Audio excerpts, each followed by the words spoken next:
Hi guys, Jordan from P&P Campers. Just going to do a handover video on your Auto Cruise Accent. So we start under the bonnet. Washer fluid over here on the left.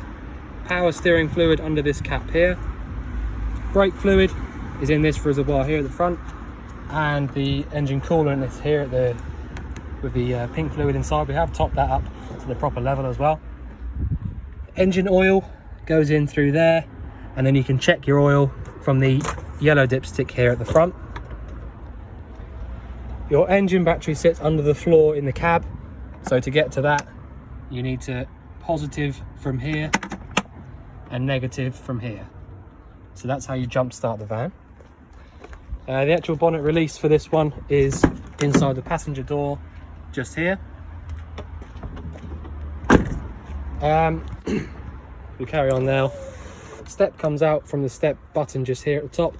I have replaced your leisure battery like I said I would, which sits underneath that seat just there. Open that up and there's a little hatch in the floor, so I've replaced that for a brand new Varta battery because there was a Varta one in there.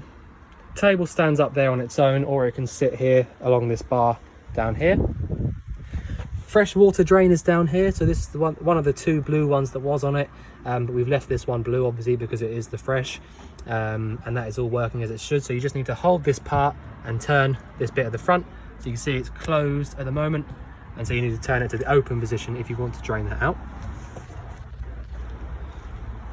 Your boiler vent is back here. So like I said to you before, the boiler on this one is a combi, so it does your heating and your hot water on electric or gas. At the back you can get to the actual boiler itself, and as you saw before, the boiler drain is down there, the yellow lever, so that needs to be upright, vertical rather than horizontal, and then that'll drain your water out from your boiler. Storage underneath the floor, which you can get to at the back or by lifting up the hatch in the middle. Table obviously, like I said, just literally lifts out and the pole comes away, and you obviously, like you saw, make the bed up with that as well. Gas in here, so you've got a bulkhead regulator at the back there. So all I really need to show you is to turn the gas bottle on. It's anti-clockwise around to the left, like that.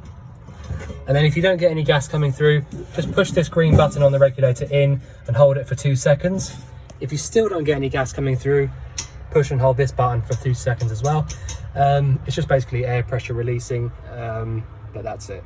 Turn the bottle off clockwise round to the right, like that. And then once you're done with one bottle, pop it onto the other one and just tighten it up using this spanner down here, which was fitted or given to you from factory. But there you go. I will show you how to use your boiler bits and pieces in a minute. I'll just carry on around the outside first. Your hookup point is outside here, so hooked up at the moment, so I can show you a few bits working inside. Toilet, so if I just open that up, so you've got the SOG unit, like I said. So when you take the actual toilet cassette out, you just literally hold the yellow orange button down when emptying it, and then your blue fluid goes inside there, and that's it really. You've got a freshwater flush. You don't need to worry about any flush fluid outside the van anywhere, so that's nice and easy. Your new wastewater drain, so like I said to you, that's why you need to hold on to the middle part there. So 2 hands, hold on to this shaft part and then put it into the closed position if you don't want to empty it out, or into the open position where you can actually empty it. Freshwater inlet, so if you want to fill the van up with water, you need to unlock that like this. So if I just show you how to use that, put that in there, turn it, take the key out, and then push in and round, and that'll come out. So in and round to the right, key back in, and get the key out. That's it, locked up. So in the actual cab itself, got a few nice goodies. So you've got a few steering wheel functions. So you've got mute, up and down on your actual volume. You've also got source and up and down, so fast forward and all that kind of stuff on your actual track if you had a CD plugged in. Head unit is just over here, so it's a JVC single DIN head unit. Air conditioning from this button here, which will only work when you're above, where you're 1 or above. All of your fan control settings are here in the middle. Hazard warning lights from that button in the middle. You can lock and unlock the cab from inside as well, which is a really nice thing to have. 6-speed manual gearbox. You turn your lights on from this stalk up here, and back off like that. Cruise control works from this dial down here at the bottom. Washers and wipers from the right hand stalk here, just like any other sort of normal car. Your window mirrors, are electric adjustable, so you choose which mirror you want to move by turning this dial, and then just move it around as as and when you want to. Your windows go up and down by these buttons here, and then this is another way to unlock the cab from inside. So that's it from the cab's point of view. So if I go inside the actual side door now, show you what's inside. So you've got a lockable little bit of storage down here, so if you had anything you didn't want anyone getting to, you can actually unlock that or pull that little flap up there and use one of your keys to actually lock it up. So that's like a little bit, almost like a safe if you like, down there. Storage over up on top of the cab. You've got the fly screens up here so that you can cover the windscreen up. Not fly screen, sorry. Silver screen, should I say, not fly screen, for the windscreen, which pops on those two little poppers there, I believe. So your actual control panel above the door, so your main on and off switch is just here, so switch that on and all the lights come on. Straight away it's telling us you've got a mains cable plugged in, which we do, and the leisure battery is absolutely full of power because the charger is working as you've got the mains cable in. If I want to put the lights on, press this button here and that'll start turning on all the lights. If you find that some of the lights aren't on, you need to go around and actually turn them on individually. So that one's on there, little switches on the actual lights themselves. But as long as you've got that button on there that says lights, the lights will start to come on. Awning light, so as you saw, there you go, got a new awning light. Well, not new, but your awning light up there. And like I said, I have actually replaced the battery today, so you literally got a brand new battery in there, so that'll last you a long time. Water pump, turn that on and it's beeping at you because you've got no fresh water. All right, so that'll happen until you put some more water in the van, and the reason it does that is because your water actually powers the flush system on the toilet as well. So really you need to keep sort of 1/4 of a tank of water to half a tank, that sort of amount, generally, even when you're driving around. So unless you don't want to use the toilet, that is. But there you go, so that's how you turn your water pump on. Battery select is, it's kind of it does two things. It means at the moment this light here is lit up underneath or above the leisure battery sign. If I click battery select, the button, the light goes over to vehicle battery. Now what that does is, it does two things. It means that everything in the back end now, like your lights, are being powered by the engine battery. But it also means, because I'm hooked up on the mains, the vehicle battery is now being charged by the hookup.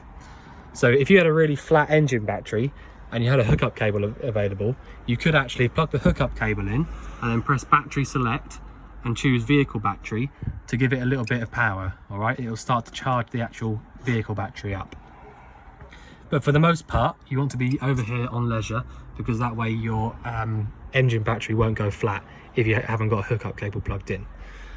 All right, and then you've got view levels. So click that one and it tells you your level of your leisure battery, your vehicle battery, wastewater, and your fresh water. So at the moment, you've got no water in your fresh tank, no water in the waste tank because Mark's drained it down after the hab check, and you've got full power in your leisure and pretty much full power in your vehicle because it's, they're both good batteries. So that's your control panel. As long as you have your water pump switch on up there and you have water, the actual sink here will work, and the same in the actual bathroom as well. so that's good. That's all been checked over and it works as it should.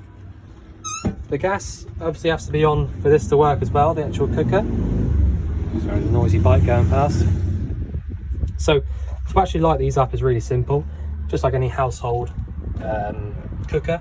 So literally push in and round to allow the gas to come through, and whilst you're doing that, you can either get a clicker, buy a little, you know, a little long reach lighter or something like that, which is easier normally, or you can just use this piezo igniter in the middle.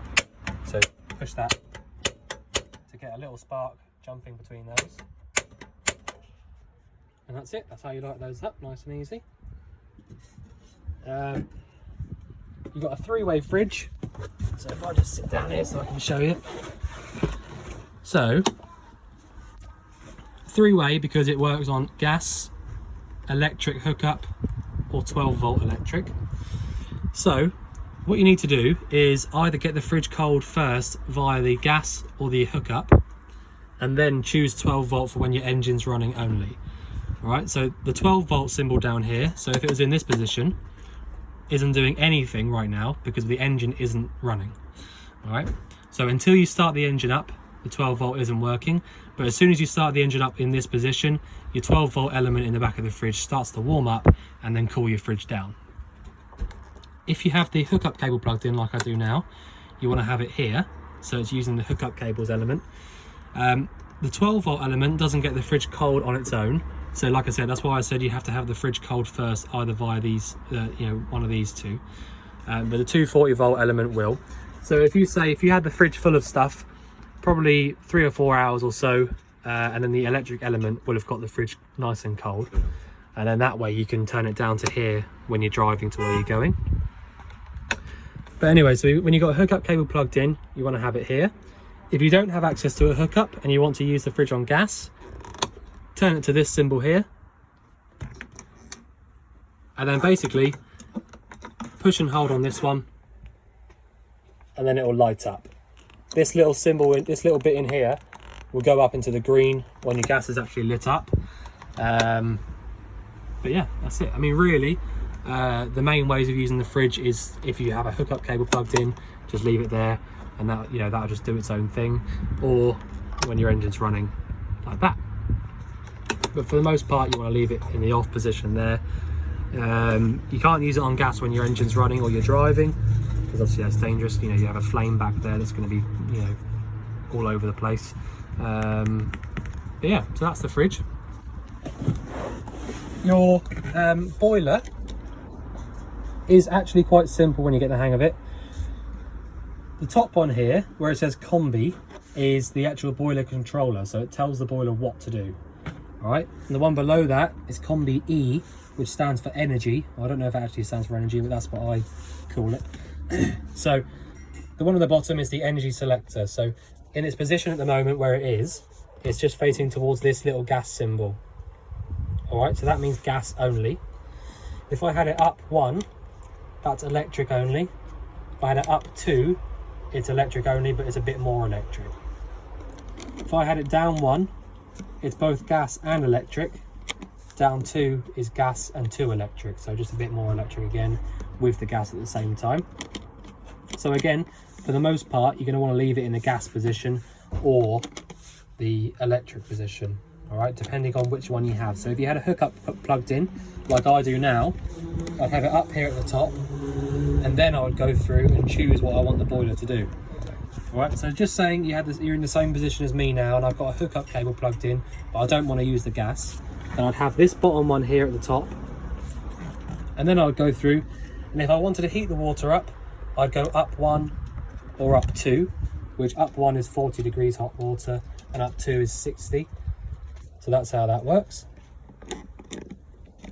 And if I wanted to actually heat the van up with it, you know, use the heating, I'd go down 1 or down 2. All right, down 2, if you can see at the bottom there, is heating and 60 degrees of hot water. So if you had it in the down 2 position, you'd be getting hot water and heating at the same time. All right, so that's how that sort of boiler controller there works. It is a bit, you know, a bit to get your head around, but you know, you get used to it pretty quickly. But yeah, so that's how that works. Okay, so bathroom, I'll just show you in there as well. So you've got a light switch up there, and sink which turns into the shower. So if you had the door back a little bit, you pull this entire thing out and plug it in up there. You literally pull that, use it as a normal sink up there, so it's really nice and easy. Then you've also got the toilet, which works literally via this button here, and then you push that button and it will just basically pump the water around. But like I said, because it runs off the fresh water system, you will have to have your pump button on to use that. To open the flap up to allow the water to go, or whatever's in the toilet to go into the cassette, open it like this and close it back over. Really important to close it back over again afterwards for two reasons. One, you'll get bad smells coming back into the van, and two, it allows you to actually take the cassette out from outside, otherwise you won't be able to take it out. So that's the bathroom, and I think that's about it. I mean, you've got your awning winder down here, so that's how you actually unwind the awning. But yeah, let me just see if there's anything else. So you've got your skylight at the back here, which you open that up by pushing this button in and then pulling this whole handle down and pulling it back. So you pull it all the way back like this, and then you can let go of it and it's upright. Or you can have it in either one of these two little grooves, so obviously you have to match it up both sides, but all the way forward up into one of those, so whichever one you want. See, there you go, I've gone into that one. So that's open a little bit at the top, but not very much, or all the way up like that. You've obviously got your blinds and your blackouts there as well. Same all the way around the van. But yeah, so I think that's about all there is, to be honest. I don't know if there's much else I can show you. But yeah, so if you think I've missed anything out, then obviously let us know. But if not, we look forward to seeing you soon to collect your van. Thanks very much.